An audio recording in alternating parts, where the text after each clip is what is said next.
they should at least go to do the test every 2 years. Every 2 years. And if they go and then we find out by examination, we had this discussion before, it's a very painless, harmless, and a few minutes test, we can do it in the clinic. Okay, then doctor, we'll just move on to this Mustafa to talk, Malik Faye to talk in Wolof, because we would like our viewers to understand what we are talking about right now. So Malik, ñu ngi waxtaane loo xam ne mooy cervical cancer. Bëgg nañ daal nga wax ñu la lay cervical cancer. Asalaamaaleykum mbooloo mu ñu déglu di ñu seetaan ñu ngi leen a nuyu ku nekk sa tur ak sa santa. Tey ñu ngi ñëw fii di waxtaane feebar bu ñuy wax cervical cancer. Bu nga xam ne mooy feebar bu nga xam ne daf di jàpp place yi jurukaay jigéen ñi. feebar bii nii dafa nekk feebar bu nga xam ne dafa ñëw dafa bari si réew mi léegi nii. nekk na comme ni ko Fatou waxee nii moo nekk cancer feebar bu nga xam ne moo gën a fës si ñetteelu cancer bu gën a fës si àdduna bi waaye suñ boor bi fii nii. waaw Gambie bi fii nii nekk na bu nga xam ne moo fi gën a fës daal. léegi feebar bii nii lu ko dee cause mooy nekk lu dee waral feebar bi mooy virus bu nga xam ne comme ni ko suñu professeur waxee mooy human papilloma virus. te virus bii nii daf dee nekk si awra nit ki mun naa nekk si góor ak jigéen. waaye nuñ ko dee mun a gën a aaree mooy comme sa yaram daal nu mu gën a setee noo gën a toppatooyee sa boppa noonu la jàngoro bi noonu laa gi daal li gën a wàññeekoo si yow. waaye ñu nga xam ne nag ñoo nekk ñu nga xam ne ñoo dee gën a yomba pour am feebar bi moo nekk nit yu nga jigéen yu nga xam ne dañ gaaw a sëy mbala jigéen yu nga xam ne dañ gaaw a gisante góor.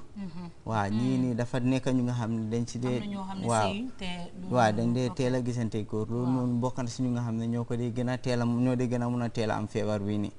waaye feebar bi nii dafa nekk feebar bu nga xam ne si commencement bi yow nit ki doo si dee yëg dara doo dee xam ne sax ndax yaa ngi am feebar bi waaye su demee ba nga xam ne fu nga xam ne léegi place bi dem na fu nga xam ne léegi comme nuñ ko dee dem na si advanced stage bi moo nekk dem na ba léegi am na doole. waxtu boobu noonu la laa door a di woon ay mandarga yu nga xam ne di nga ko daal di mun a gis. mu ngoog balaa ñoo dem si mandarga yooyu ma ñëw si soose bi Mariama Dramé bimba min ka caka wolo mu cervical cancer ñi mun kurane to mi yalon ko ka musol batandi ba kele sai musu jamal la saya ka sababu ñun kurangol la e ka fay cervical cancer so foy sa fo mole mun mu cervical cancer.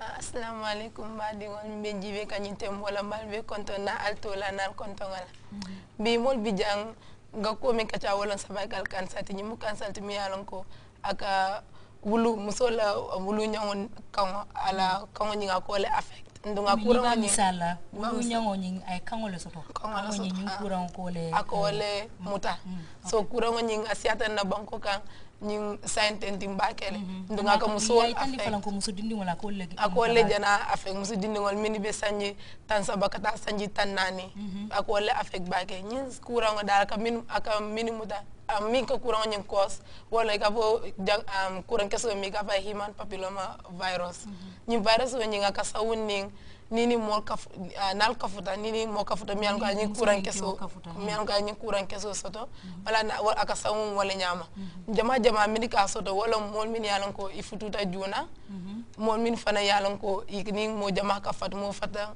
mo jamal ka kafu mi yalan ko man kiliya comme ni muso man sabati da tadula siyata tadula siyata ani muso min fana yalan ko ñi excuro ngo bele ka fa mine ko immunocompromise esenol fana awol fana ka sani mo minal ko ka cigarette o sabale fana wol fana ka sotol ani ñum kurango a folo dula ne je fanga mol batandi kada a folo dula e bukalo na yesoto fana ta dafa be wajabi kan wote mbololo e kana je fengo dol ka tara finti ke bala do bije sa tara siri ka yelo jaka finti inyato do bije to nini ke ma be kafukan ak isaja ke dimi do bije nal pareta pour ka kafika isaje ko yelo ka data ka finti bala ni wasi faje dam kuro fatatale konin kuro fatatale do bije fane saje no kurol temale yalo muso karo kari wati le bije kel kuro jo wato minna anin wi alojim fanan kadang wato minna so do bije ning nyin kuro ngabele saje ko ila kuro nyin asasiya min ka finti bala yelo nyin sasiya ana wijo fana nyin sa jamfa andi do bije fana ila kurol tema isaji fana ika yelo je ka finti inyato ani do bije ni be siri ka fenja ka finti nyato mi yalan ko asero man dia hando mandi. Okay Mariama Abaraka Sai, we now go to Dr. Azade So Dr. Azadeh, it's your turn. She was just talking about the symptoms. Can you just elaborate more on the symptoms? She was talking about abnormal bleeding. Yeah. Okay. Unfortunately, at the very beginning and very early, cervical abnormality does not make any symptoms. Okay.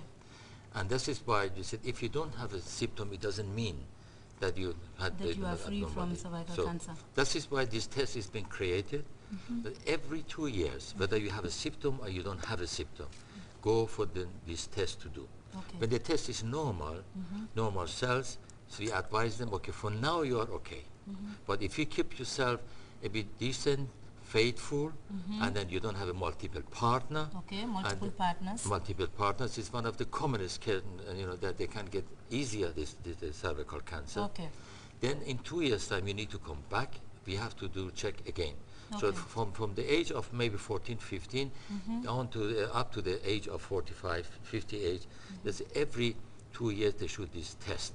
Okay. So when we do the test and when we find out a kind of abnormalities, it depends how beginning or middle or late it is. Okay. If it's kind of beginning, as I said, not necessarily they have got symptoms.